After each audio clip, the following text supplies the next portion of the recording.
সামাজিক যোগাযোগ মাধ্যমে ভাইরাল নেইমার জুনিয়রের পার্সোনাল হেলিকপ্টারের ভিডিও। যে ভিডিওতে দেখা যাচ্ছে প্রাইভেট হেলিকপ্টার থেকে নামছেন নেইমার জুনিয়র। আল হিলাল থেকে সান্তোসে যোগ দেওয়ার পর ব্রাজিলিয়ান সুপারস্টার ব্রাজিলের এই ক্লাবটির অনুশীলনে মূলত নিজের প্রাইভেট হেলিকপ্টার ব্যবহার করেই আসেন।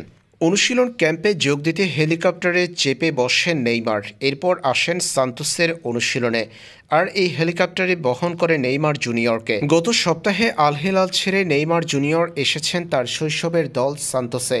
সান্তোসের হয়ে এরই মধ্যে অনুশীলনে ব্যস্ত সময় পার করছেন নেইমার জুনিয়র। দ্বিতীয় মেয়াদে সান্তোসের হয়ে এখনও পর্যন্ত অভিষেক হয়নি তার। আগামীকাল বাংলাদেশ সময় ভোর 6টা 30 মিনিটে সান্তোস মাঠে নামছে। বোটাফোগোর বিপক্ষে সেই ম্যাচে অভিষেক হওয়ার সম্ভাবনা রয়েছে নেইমার জুনিয়রের। মাঠে নামার আগেই ব্রাজিলিয়ান তারকার সান্তোসে বিলাসী জীবন সামাজিক যোগাযোগ মাধ্যমে ভাইরাল টপিকে পরিণত হয়েছে। যদিও ক্যারিয়ারের এই পর্যায়ে এসে বেতনের প্রায় 99% কমেছে নেইমারের, তারপরেও বিলাসী জীবনযাপনে কার্পণ্য করতে দেখা যায় না এই ব্রাজিলিয়ান তারকাকে।